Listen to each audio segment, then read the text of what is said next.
BNP আমি শহীদ রাষ্ট্রপতি জিয়া রহমানের সঙ্গে থেকে প্রতিষ্ঠা করেছি। এই বিএনপি প্রতিষ্ঠা হয়, যদি এটা একটা ঘর হয়ে থাকে তাহলে জিয়া রহমান, শহীদ রাষ্ট্রপতি জিয়া রহমান যদি এটার মানে কারিগর হয়ে থাকেন ঘর বানানোর, আমরা ছিলাম শ্রমিক, আমরা কাজ করেছি ওনার সঙ্গে।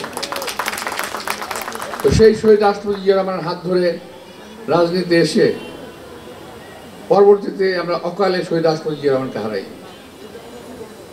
জিয়া রহমানকে শুধু আমি হারাইনি, জিয়া রহমানকে সারা বাংলাদেশ হারিয়েছে। যদি শহীদ রাষ্ট্রপতি জিয়া রহমান বেঁচে থাকতেন আজকে দেশের পরিস্থিতি এমন হতো না। আজকে প্রতিবেশীদের ভারত আমাদের দিকে চোখ তুলে তাকানোর সাহস করতো না। আজকে আমাদের ফেলানিদের লাশ কাটাতারাই ঝুলতো না শহীদ রাষ্ট্রপতি জিয়া রহমান যদি আজকে বেঁচে থাকতেন।